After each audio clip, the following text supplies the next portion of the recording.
Hello नमस्कार दोस्तों, GS वाला ऑफिशियल पे आप लोग का स्वागत है।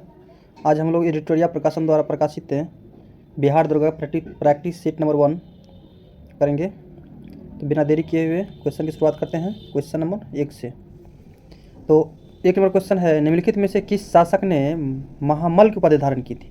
निम्नलिखित में से किस शासक ने महामल की उपाधि धारण की थी?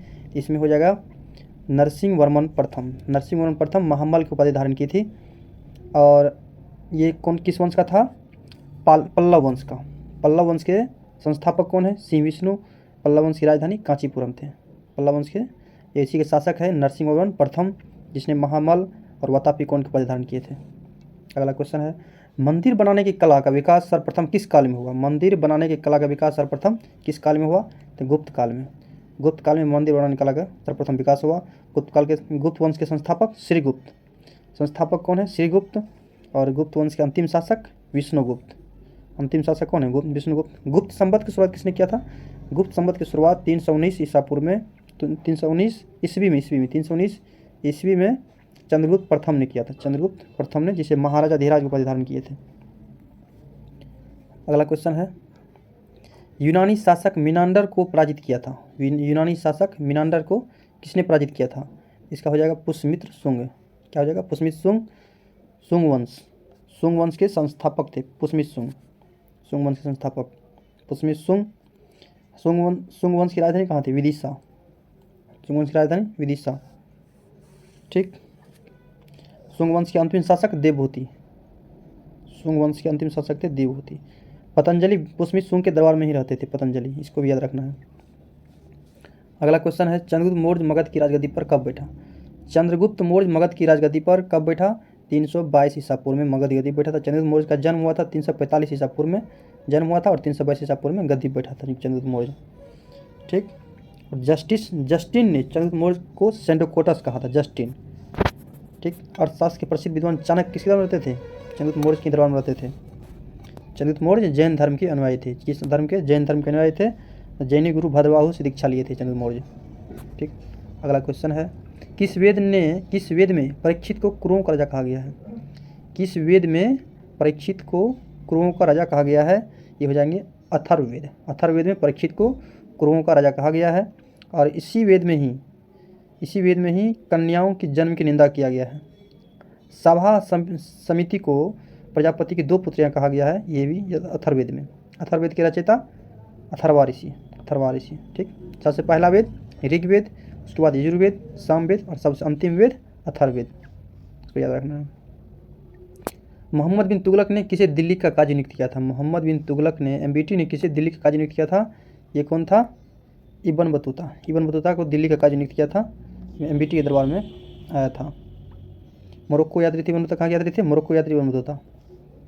अगला क्वेश्चन है 7 नंबर, इसमें मिलान करना है, कौन सम्मिलित नहीं है? कौन सम्मिलित नहीं है, इसमें मिलान करना है।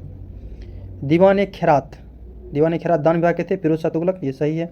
दीवान अर्ज ये सैन्य विभाग बलबन, सही है। दीवान कोही कृषि विभाग MBT, ये भी सही है। दीवान मुख्तराज ये फिरोज शाह तुगलक, ये गलत है, ये हो जाएंगे अलाउद्दीन खिलजी। वित्त विभाग दीवान मुख्तराज, वित्त विभाग अलाउद्दीन खिलजी। ठीक। दीवान इश्तिहाक पेंशन विभाग, इसको भी याद रखना है। अकबर ने किस वर्ष स्वयं को हरम दल से मुक्त किया था?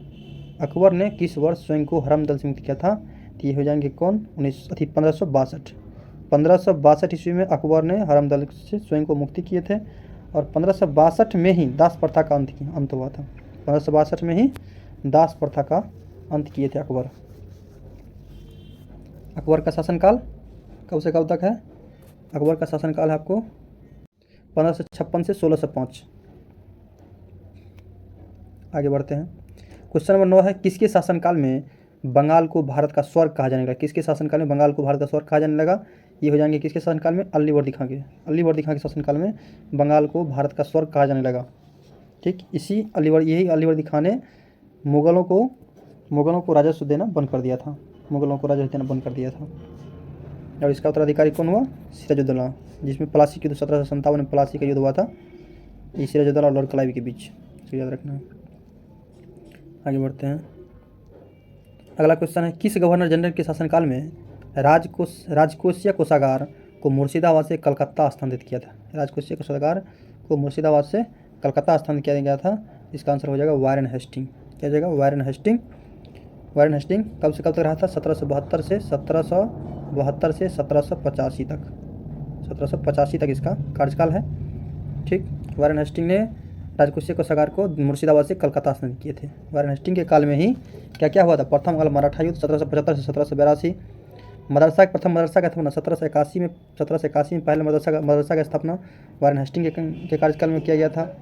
1784 एशियाटिक सोसाइटी की स्थापना विलियम जोन्स के द्वारा किया गया था इसी के कार्यकाल में। ठीक। और पिट्स इंडिया एक्ट 1784 आया था वारेन हेस्टिंग के काल में ही। रेगुलेटरी एक्ट 1773 इसी के काल में आया था। आगे बढ़ते हैं। बंगाल विभाजन प्रभावी कब हुआ था? देखिए, बंगाल विभाजन प्रभावी कब हुआ था?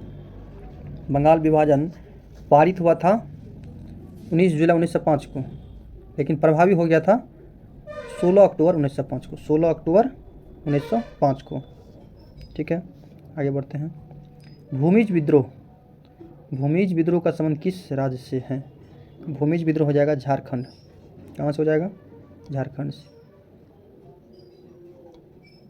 कुछ अन्य विद्रोह याद रखना है, जैसे कोल विद्रोह 1831 से 32 के बीच चला था। 1831-32। संथाल विद्रोह 1855-56 और मुंडा विद्रोह 1899 से 1900 के बीच। अगला क्वेश्चन है, किसने कहा था कि कांग्रेस के लोग पदों के भूखे राजनीतिज्ञ हैं? कांग्रेस के लोग पदों के भूखे राजनीतिज्ञ हैं, किसने कहा था? बंकिम चंद्र चटर्जी। बंकिम चंद्र चटर्जी। अगला क्वेश्चन है, जलियांवाला बाग जांच से संबंधित रिपोर्ट हंटर कमेटी रिपोर्ट को कब प्रकाशित की गई थी? कब? 1920 में।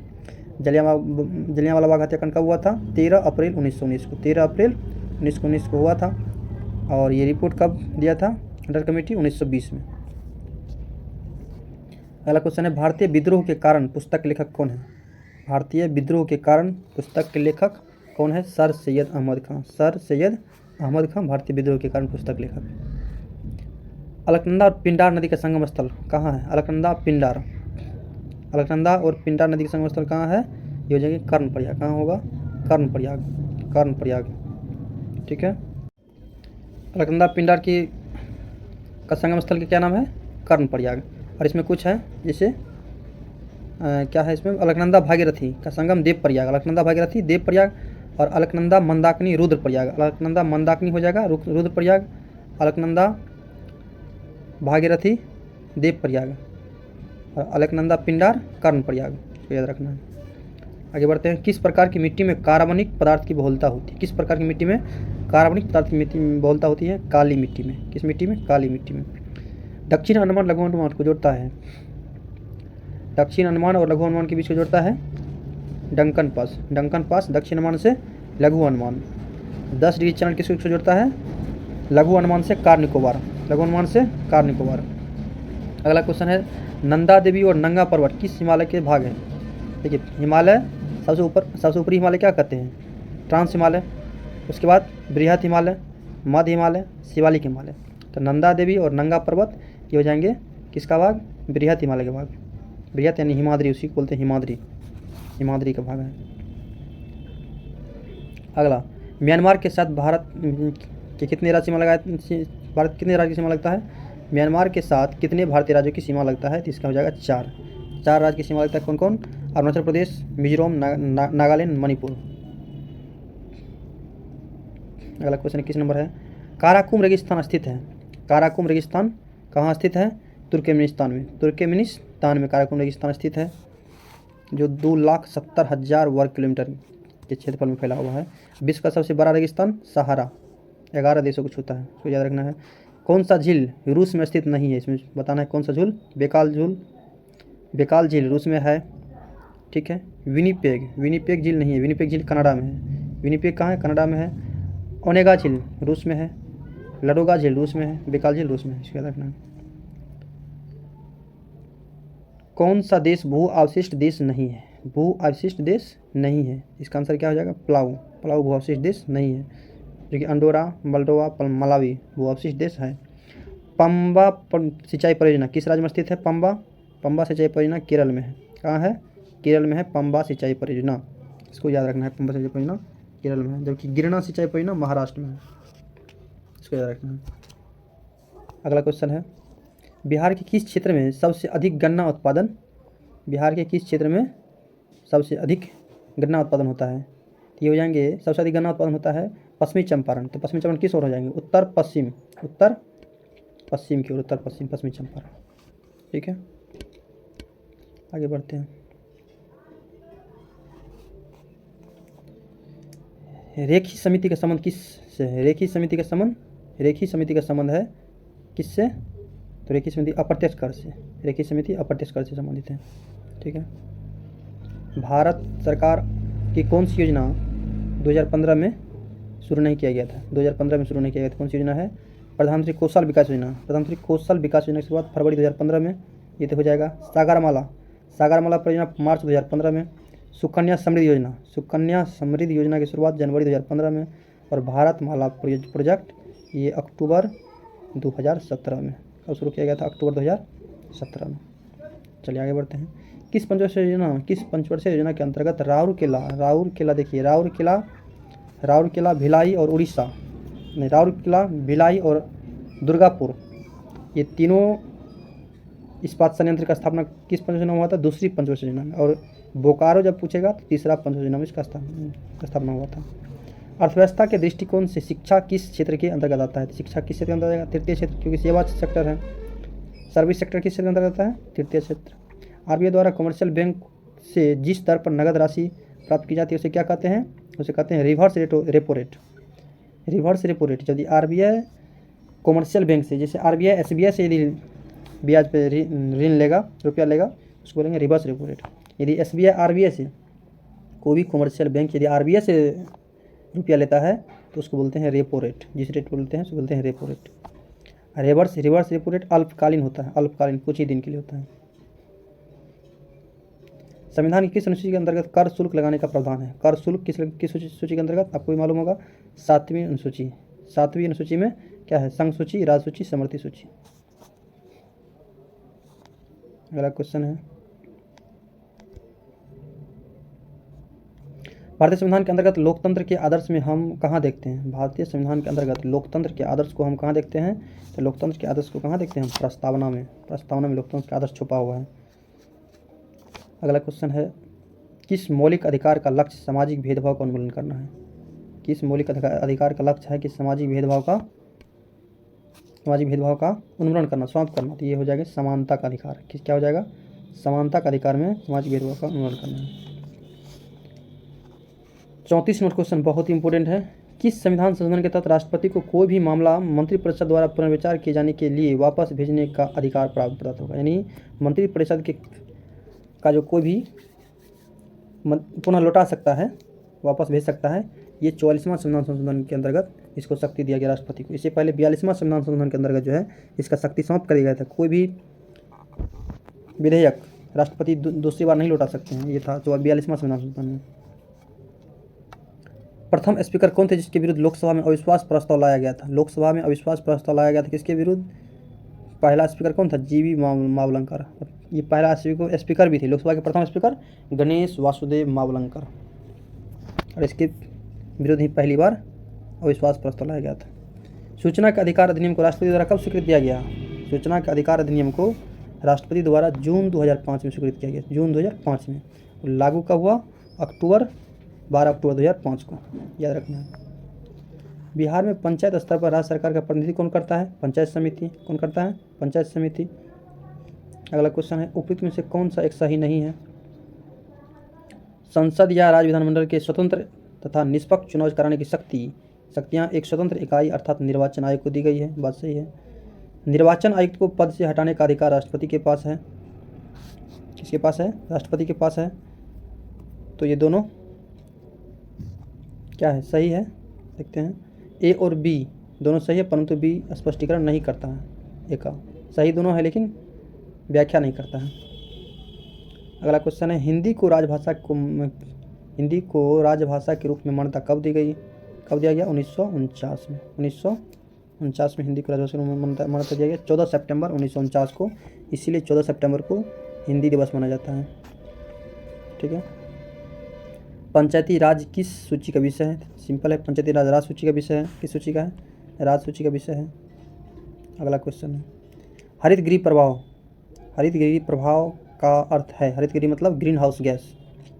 ग्रीन हाउस गैस प्रभाव का अर्थ क्या है? वायुमंडल में ग्रीन हाउस गैसों के घनीकरण के कारण वायुमंडल में तापमान का बढ़ना,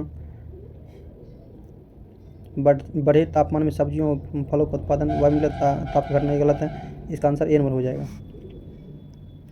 निम्नलिखित में से कौन सी एक गैस पृथ्वी पर जीवन के लिए हानिकारक और लाभदायक दोनों है? देखिए, ये हानिकारक भी है और लाभदायक भी है। ये हो जाएंगे कार्बन डाइऑक्साइड, CO2।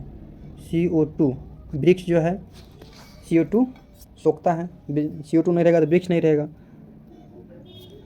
और ये CO2 यदि बढ़ जाता है तो तापमान बढ़ जाता है पृथ्वी का, तो हानिकारक भी है। कार्टेजाना प्रोटोकॉल बहुत इंपॉर्टेंट है। कार्टेजाना प्रोटोकॉल का संबंध किससे है? जैव सुरक्षा समझौता से, जैव सुरक्षा समझौता से है कार्टेजाना प्रोटोकॉल। ठीक, ये कब हुआ था? 2000 ईस्वी में हुआ था और लागू हुआ था 2003 में। कार्टेजाना प्रोटोकॉल 2000 ईस्वी में हुआ था, 2003 में लागू हुआ था। अगला क्वेश्चन है, भारत में मैंग्रोव वनस्पति सर्वाधिक कहाँ पाई जाती है? मैंग्रोव वनस्पति सर्वाधिक कहाँ पाई जाती है? सुंदरवन में। सिंपल है। वन्यजीव संरक्षण अधिनियम किस वर्ष पारित किया गया? वन्यजीव संरक्षण अधिनियम, वन्यजीव संरक्षण अधिनियम किस वर्ष पारित किया गया? ये कब हो जाएगा? 1900, एक सेकेंड, वन्यजीव संरक्षण अधिनियम 1972 में। देखिए कंडीशन है, वन्यजीव संरक्षण अधिनियम 1972, वन संरक्षण अधिनियम कहेगा तो 1980 हो जाएगा वन संरक्षण अधिनियम। टाइगर प्रोजेक्ट 1973, हाथी प्रोजेक्ट 1992, इस सबको याद रखना है। 46 नंबर क्वेश्चन है, निम्नलिखित में से कौन सी पुस्तक रविन्द्रनाथ टैगोर द्वारा नहीं लिखा गया? विसर्जन सही है। गार्डनर लिखा गया था। The court dance, court dancer का रविन्द्रनाथ टैगोर लेखक है। नेचर क्योर के लेखक है मोरारजी देसाई, मोरारजी देसाई। अगला क्वेश्चन है, राष्ट्रपति महात्मा गांधी को किस वर्ष पहली बार नोबेल पुरस्कार के लिए नामित किया गया? तो सबसे पहली बार कब किया गया था? 1937 में, 1937 में, क्योंकि 30 जनवरी 1948 को गांधी जी की डेथ हो गई थी ना, अंतिम बार 48 में। 5 बार गांधी जी को नोबेल पुरस्कार के लिए नामित किया गया। संयुक्त राष्ट्र औद्योगिक विकास संगठन का मुख्यालय कहाँ है? संयुक्त राष्ट्र औद्योगिक विकास संगठन का मुख्यालय कहाँ है? ये हो जाएंगे कहाँ पे? वियना में, वियना ऑस्ट्रिया। ठीक है, याद रखना। यूनिसेफ का मुख्यालय न्यूयॉर्क, यूनेस्को की पेरिस, WTO के जेनेवा, WHO के जेनेवा, इसे याद रखना है। चंद्रमा तल पर सफलतापूर्वक उतरने वाला पहला अंतरिक्ष यान कौन सा है? चंद्रमा तल पर कह रहा है उतरने वाला पहला अंतरिक्ष यान, ये हो जाएंगे लूना 9, लूना 9। लेकिन व्यक्ति गया था पहले अपोलो 2 से, और पहली बार जो था उसका जो चित्र भेजा था चंद्रमा का, लूना 3 था। किस राज्य में प्रसिद्ध है रत्नागिरी मठ? रत्नागिरी कहाँ है? रत्नागिरी उड़ीसा में है, रत्नागिरी। 51 नंबर क्वेश्चन है, एक संतुलित रासायनिक समीकरण किस सिद्धांत पर आधारित होता है? आपको भी पता है, द्रव्यमान संरक्षण सिद्धांत पर आधारित होता है, द्रव्यमान संरक्षण के सिद्धांत पर आता है। जिस तरह से आप इस एक कार्बन है, इससे 2 कार्बन CO2 लिखा हुआ, इससे 2 ऑक्सीजन देते हैं, तो किस पे आधारित होगा? द्रव्यमान संरक्षण पे। अगला क्वेश्चन, निम्नलिखित में से कौन एक दुर्बल अम्ल है? वीक एसिड, वीक एसिड कौन है? ये हो जाएंगे CH3COOH, ये वीक एसिड हो गया। वीक एसिड में और कौन कौन सा आता है? वीक एसिड में फॉर्मिक अम्ल आता है, HCOOH, H2S, हाइड्रोजन सल्फाइड आता है, ये सब आता है वीक एसिड में। अगला क्वेश्चन है, निम्नलिखित में से कौन सा क्लोरोफिल का घटक नहीं है? क्लोरोफिल का घटक नहीं है, इसमें हो जाएंगे, क्लोरोफिल में कौन कौन चीज़ रहता है? कार्बन रहता है, हाइड्रोजन रहता है, पेड़ पौधा है तो कार्बन रहबे नहीं करेगा, मैग्नीशियम रहता है, कैल्शियम नहीं रहता है, कैल्शियम हड्डी थोड़े, इसमें कैल्शियम रहेगा। कार्नेटाइट, कार्नेटाइट किसका एस्क है? कार्नेटाइट यूरेनियम का एस्क है, किसका एस्क है? यूरेनियम का एस्क है। अगला क्वेश्चन है, निम्नलिखित में से निम्नलिखित वाक्यों पर विचार कीजिए। क्लोरीन और ब्रोमीन हेलोजन वर्ग के तत्व है, बात सही है। क्लोरीन ब्रोमीन हेलोजन वर्ग के तत्व है। गोल्ड और प्लेटिनम उत्कृष्ट धातु के उदाहरण है, ये भी सही है। लीड ऑक्साइड को लिथार्ज कहा जाता है, PbO, lead oxide PbO, litharge, ये सही है। तीनों सही है, तीनों सही है, तीनों सही है। 56 नंबर क्वेश्चन है, किसी बिलियन में विलियन की कुल मात्रा, उसमें मिश्रित विलय की कुल मात्रा का अनुपात क्या कहलाता है? क्या कहते हैं उसको? क्या कहते हैं? उसको बोलते हैं बिलियन की सांद्रता, बिलियन की सांद्रता। अगला 57 नंबर क्वेश्चन, निम्नलिखित में से किसे लकड़ी के अल्कोहल के रूप में जाना जाता है? जानते हैं अभी। कास्ट स्पिरिट किसे कहते हैं? मेथिल अल्कोहल को मेथिल अल्कोहल बोलते हैं। Cast spirit, wood spirit. Methyl alcohol सबसे सरल अल्कोहल है, ठीक है। और जो एथिल अल्कोहल जो होता है, ये दारू सारू पीता जो आदमी सब, इस एथिल अल्कोहल होता है। पौधे के मूल यानी जड़ द्वारा जल का अवशोषण किस क्रिया द्वारा होता है? किस क्रिया द्वारा होता है? ये होता है परासरण द्वारा। किसके द्वारा होता है? परासरण द्वारा होता है। अगला 59 नंबर का क्वेश्चन है, निम्न में से कौन सा लवक फूलों तथा बीजों को विभिन्न रंग प्रदान करते हैं? फूलों तथा बीजों को विभिन्न रंग प्रदान करते हैं, ये क्या हो जाएंगे? क्रोमोप्लास्ट। क्रोमो मतलब होता है रंग, क्रोमो में याद रखिएगा, इसका लॉजिक है। क्रोमो मतलब रंग होता है, क्रोमोप्लास्ट फूलों और बीजों को रंग प्रदान करता है। अगला क्वेश्चन 60 नंबर, निम्नलिखित में से कौन सा फ्लोएम का भाग नहीं है? फ्लोएम में क्या फ्लोएम का भाग नहीं है? तो फ्लोएम में क्या क्या रहता है? चलनी नलिकाएँ, सहकोशिकाएँ, फ्लोएम बास्ट तंतु और फ्लोएम मृदुता तक। इसका आंसर क्या हो जाएगा? वाहिकाएँ। वाहिकाएँ का भाग नहीं है। 61 नंबर क्वेश्चन है, जल संवहन नाल तंत्र। जल संवहन नाल तंत्र की उपस्थिति किस संघ के जंतुओं का लक्षण है? इसमें से देखिए कौन सा जल समुद्री जंतु है। समुद्री जंतु है, इसमें इकाइनोडर्मेटा। इकाइनोडर्मेटा ये समुद्री प्राणी है, ठीक है। ये एक लिंगी होते हैं, समुद्री प्राणी है, जैसे star fish, sea urchin, British star, ये सब है।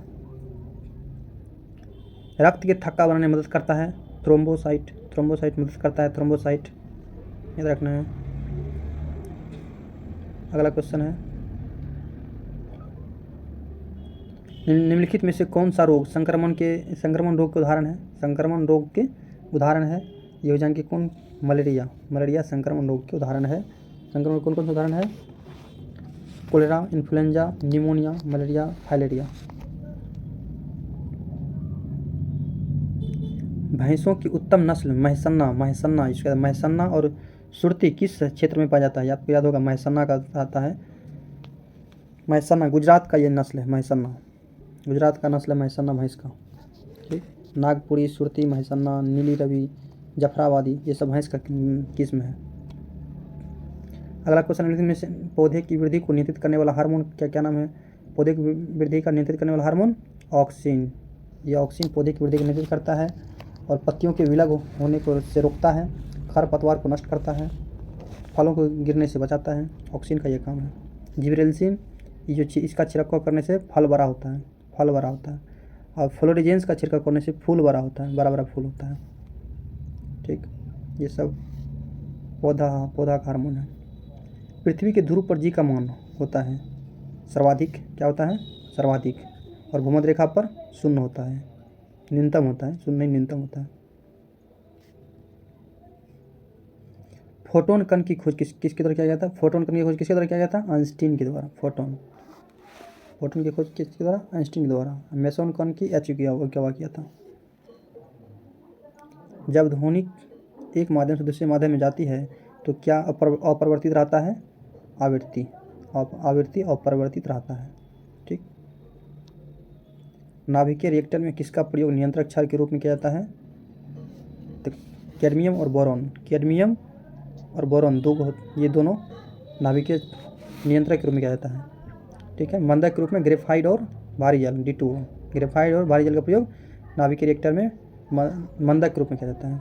नियंत्रक के रूप में कैडमियम, बोरॉन। अगला क्वेश्चन है 70 नंबर, दिए के विकल्पों में कौन सदिश राशि नहीं है? सदिश राशि कौन कौन है? त्वरण है, बल है, जिसमें दिशा और परिणाम दोनों होता है। कार्य सदिश राशि नहीं है। अगला क्वेश्चन, किस केंद्रीय मंत्रालय द्वारा स्वर्ण धरोहर उत्सव का आयोजन किया गया? स्वर्ण धरोहर उत्सव किसके द्वारा? स्पष्ट है इस पर लैंग्वेज सही। स्वर्ण धरोहर उत्सव, धरोहर संस्कृति मंत्रालय। अगला क्वेश्चन है, किस वर्ष 2022 का व्यास सम्मान किसे दिया गया? 2022 का व्यास सम्मान किसे दिया गया? याद कीजिए, ज्ञान चतुर्वेदी को। किसको दिया गया? ज्ञान चतुर्वेदी को, ठीक। सुपर कंप्यूटर परम शक्ति कहाँ स्थापित किया गया? परम शक्ति IIT खड़गपुर परम शक्ति। और परम कामरूप IIT गुवाहाटी। परम अनंत IIT गांधीनगर और परम गंगा IIT रुड़की, चारों याद रखिएगा।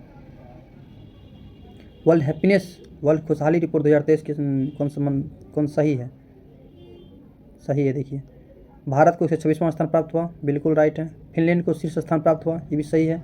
डेनमार्क और आइसलैंड दूसरे और तीसरे स्थान पर, ये भी सही है। इसका मतलब इसका तीनों सही है, ठीक।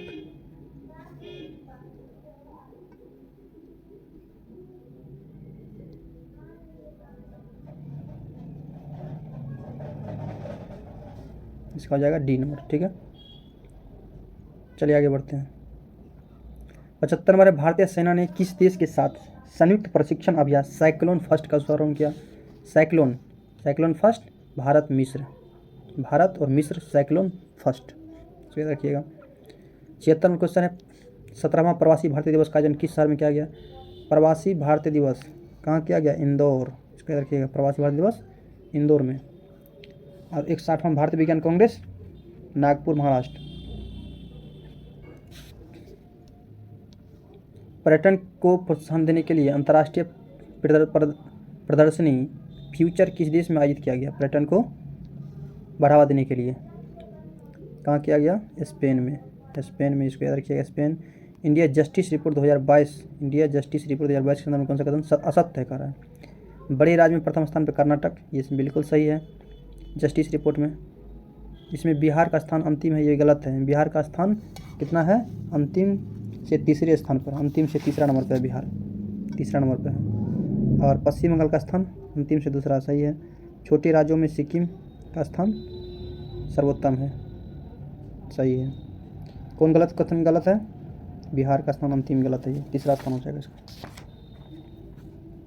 चलिए 78 नंबर, 79, चालू वर्ष 2023, चालू वित्तीय वर्ष 2023 में निम्नलिखित में से किस रूप में मनाया जा रहा है? 2023 को किस रूप में मनाया जा रहा है? वर्ल्ड में मनाया जा रहा है मोटे अनाजों के लिए अंतर्राष्ट्रीय वर्ष, UN द्वारा मोटे अनाज का अंतर्राष्ट्रीय वर्ष। ये भारत ने ही उसको बोला था, सजेशन दिया था, सजेस्ट किया था। बिहार जातीय आधारित जनगणना 2022 बहुत इंपॉर्टेंट है। बिहार जातीय आधारित जनगणना 2022 के अनुसार बिहार की कुल जनसंख्या कितनी है? बिहार की कुल जनसंख्या है 13,07,25,000, 13,07,25,310, ठीक। जिसमें से सर्वाधिक है EBC, सर्वाधिक है EBC 36%, BC है 27 कुछ प्रतिशत, इसी तरीक़ा से। The magic of the last story, the magic of the last story पुस्तक के लेखक कौन है? पुस्तक लेखक Sudha Murthy, Sudha Murthy. The magic of the last story, the life of the shadow, a mirror, A.S. Dullat, happy palace, हिमली हेनरी। 82 नंबर क्वेश्चन है, FIFA विश्व कप 2022 में कौन सा कथन असत्य है? गोल्डन बूट पुरस्कार किलियन एम्बापे, गोल्डन बूट पुरस्कार लियोनेल मेसी, भी सही, बिल्कुल सही है, ये भी सही है। अर्जेंटीना ने दूसरी बार किताब, नहीं गलत, ये तीसरी बार अर्जेंटीना ने ये किताब जीता है। FIFA young player of the player award Enzo Fernandez को दिया गया, ये भी सही है। 83 नंबर क्वेश्चन है, हाल ही में उच्चतम न्यायालय की 5 सदस्यीय संवैधानिक पीठ के एक ऐतिहासिक निर्णय के अनुसार मुख्य चुनाव आयुक्त एवं चुनाव आयुक्तों की नियुक्ति एक समिति की सिफारिश पर राष्ट्रपति द्वारा किया जाएगा। इस संवैधानिक पीठ की अध्यक्षता किस न्यायमूर्ति द्वारा किया गया? तो किसके द्वारा किया गया इसका? ये हो जाएंगे न्यायमूर्ति के.एम. जोसेफ।